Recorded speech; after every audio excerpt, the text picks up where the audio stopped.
Welcome back, everyone. My name is Michelle, and this is horror book Hell Hound.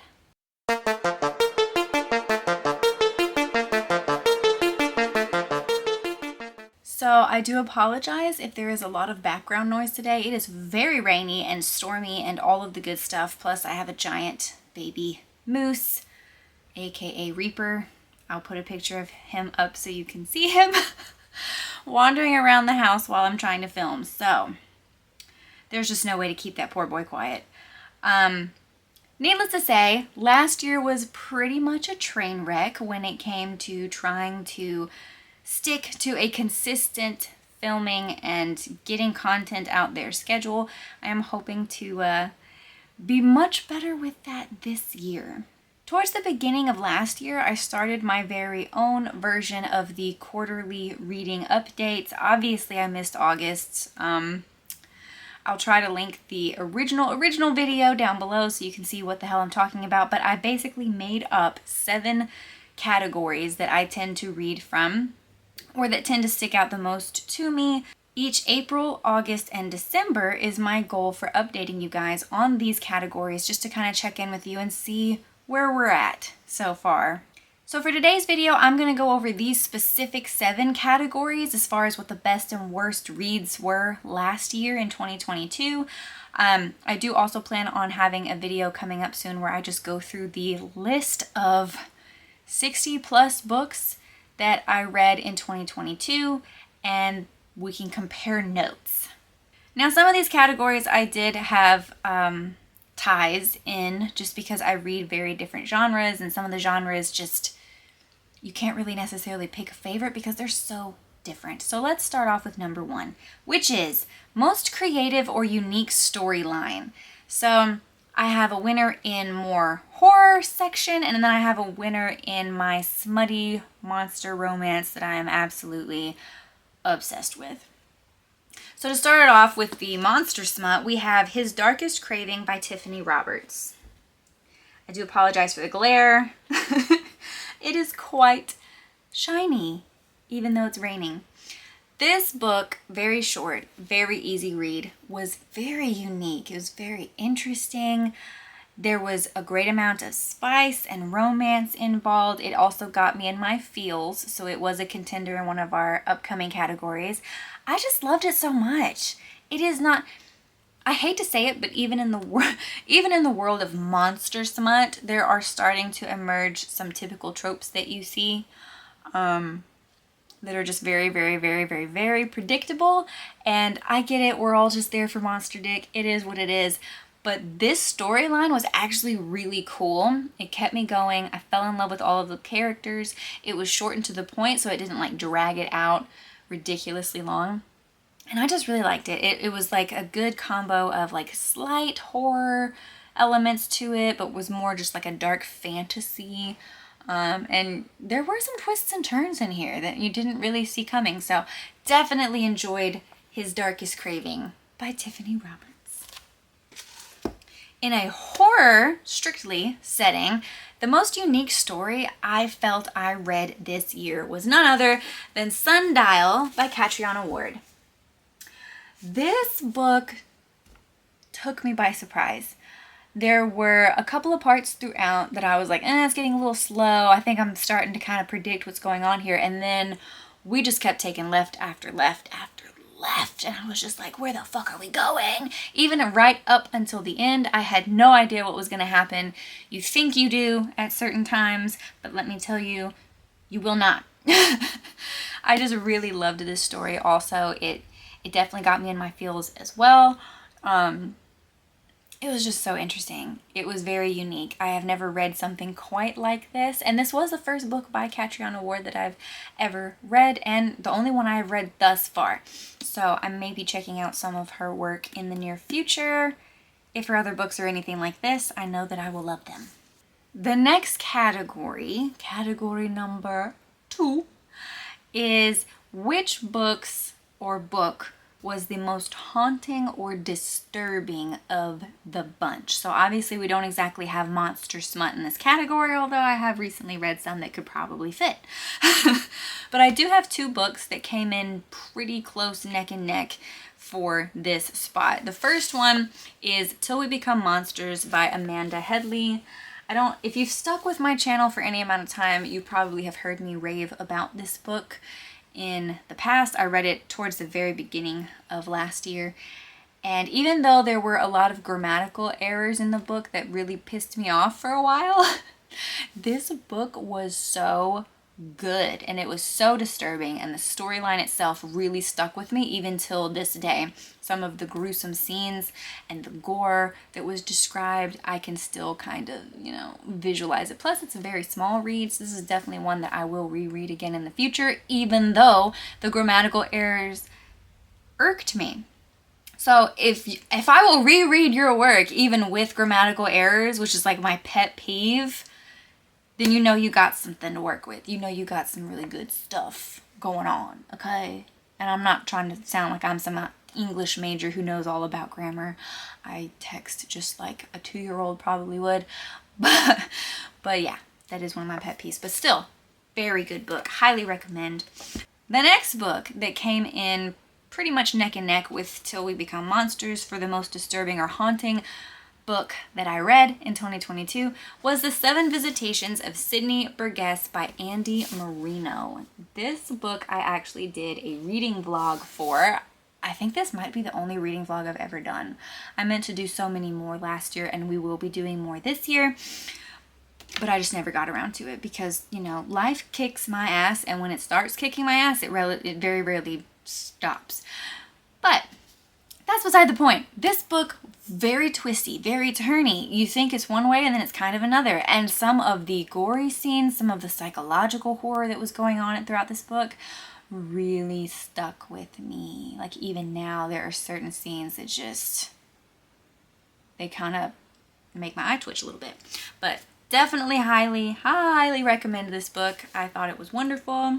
The third category is specifically for my spicy books. Monster porn lovers, you are welcome to pay close attention during this category, and that is simply the spiciest scenes. What were some of the sexiest scenes out of a book that I read this year? And instead of going through all the different scenes of all the different monster porn books that I read, I'm just gonna throw this one out here because it as a whole was the spiciest book that I read, and that is Haunting Adeline by H.D. Carlton. I bought this book probably over a year ago, and it's been sitting on my shelf forever and ever. It is a chunky boy, very chunky, but I flew through this book in probably just a week or two tops. And I know for some of you that's like, oh my god, how could it take you that long to read? Some of us work for a living, all right? Like every fucking day. All day. But anyway, this book was so fucking good. And talk about like some sex scenes in there that make you question your own sanity, like really hardcore. Like really hardcore. I don't know.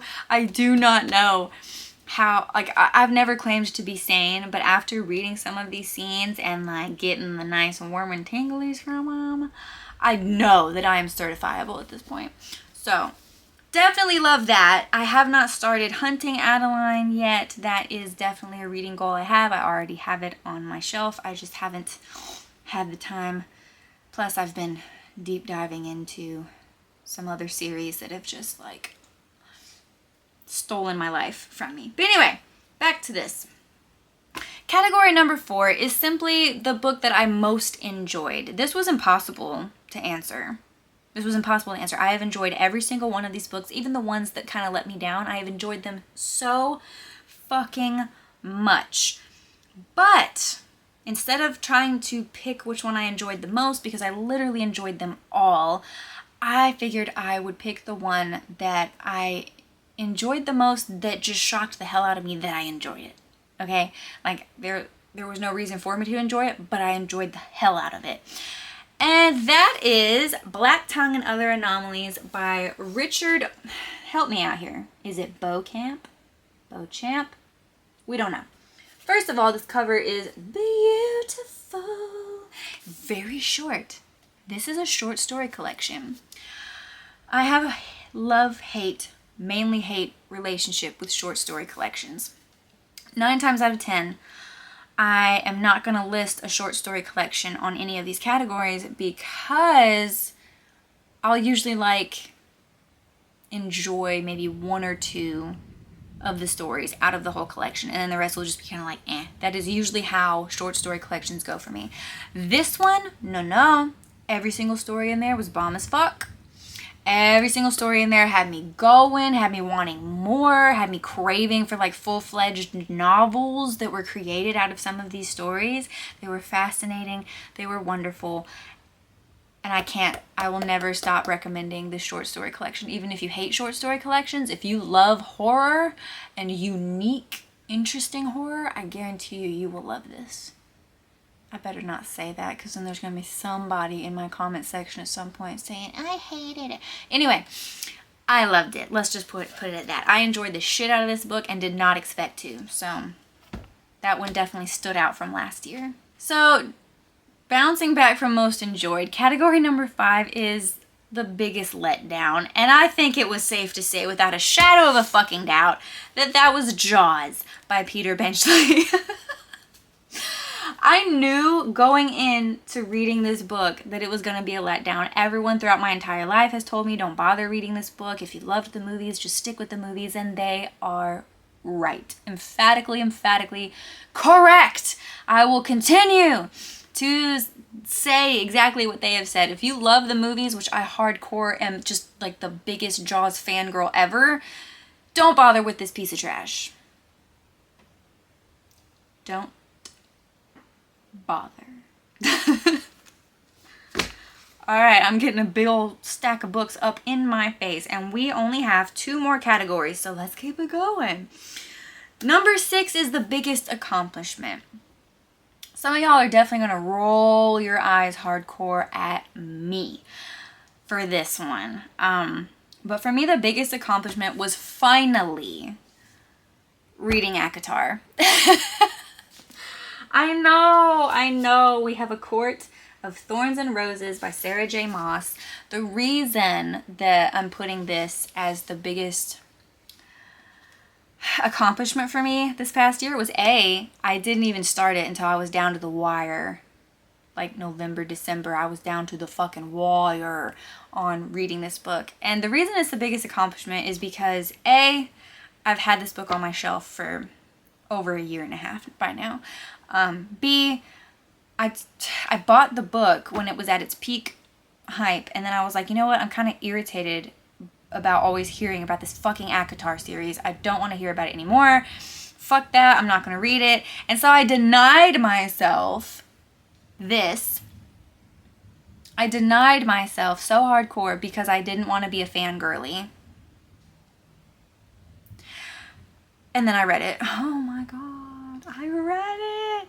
And first off, let me just warn you, if you are a hardcore spicy romance reader, dark romance reader, there will be people out there that say this book is spicy. They are lying.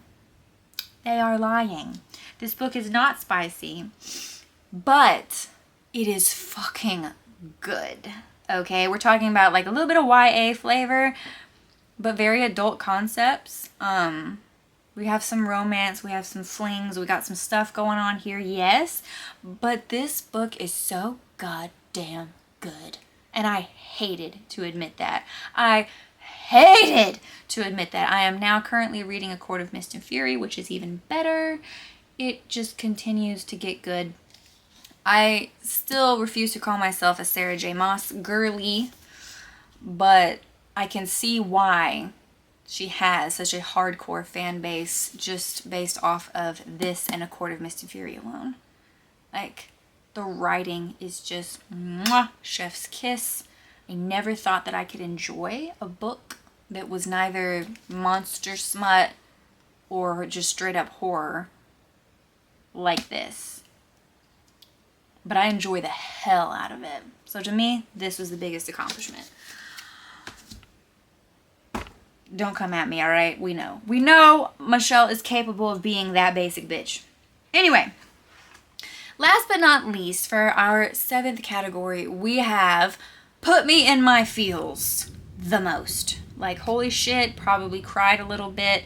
ACOTAR did get me there a few times. It did, but not like this. You know, when you pick up a monster porn book, monster erotica, you don't expect to be hit with all of the feels and romance and emotions that, you know, battered, psychologically damaged women go through. But Miss Opal Rain, and I hope I'm saying your last name correctly, you fucked me up with these. Okay, you fucked me up. Now, the first one, A Soul to Keep, which I will never not recommend, ever. This one had me in my feels a little bit. There were moments that were very emotionally painful. And there were moments of just pure, like, happy tears in this one for sure. But then this one, A Soul to Heal, which, by the way, we have a plus-size lady, and I love that. All women love that. We love that so fucking much. But even more than loving the fact that we have a plus-size main female character, I'm in love with the fact that she was so deeply psychologically wounded, emotionally damaged, like just broken beyond belief when our Dusk Walker finds her. Okay? Or basically gets her thrown upon him. But that's beside the point. This one made me cry so goddamn much. There were so many scenes in here where I identified with our main leading lady so much. Her self-esteem was torn to smithereens. There was nothing left. And this innocent, I won't say innocent, this dumb ass Duskwalker monster creature who is slowly gaining humanity through eating people, but that's beside the point. He managed to just fill her with light and love. And okay, yes, there's plenty of monster porn, erotica to go around in both of these stories, but there's so much romance and lightness and joy and just, I did not know that monster erotica could be this amazing. So, Miss Opal, you did good. You did good with both of those. Both of those books I will always recommend. I cannot wait for the third one. It is coming hopefully this year, maybe, possibly. But yeah, I'm also going to be starting another series of hers too, which I believe is about dragons. So, can't go wrong there, right? Anyway, this was my quarterly reading update, the final one for 2022. These are the leading books in those different categories. The next video I'm going to pop out for you guys soon is going to be what all I did read in 2022. It's just going to be a quick little fire off list of all the things that I read, what I rated them, and then we're also going to get into my TBR for this month, because even though I hate TBRs, I really would like to stick to at least a somewhat guideline of what I need to get read each month. Because I've been falling behind a lot, and I'm doing that, self-imposed torture thing where I'm not allowed to buy any more books until I get a certain percentage of the ones I haven't read yet read. So, yeah. Anyways, I hope you guys enjoyed today's video. If you did, please comment down below, like the video, subscribe if you haven't already, because if you haven't, what are you doing with your life? We don't know. And if you have any leading books in any of these categories or want to make a response video, just tag me in it. Let me know. I would love to see what all you guys have read this past year and what you thought about it. So, yeah, I'll leave my links down to my Instagram and possibly TikTok if I can figure out how to do that down below. And I will see you all in the next video. Be safe and peace out, Hell Hounds.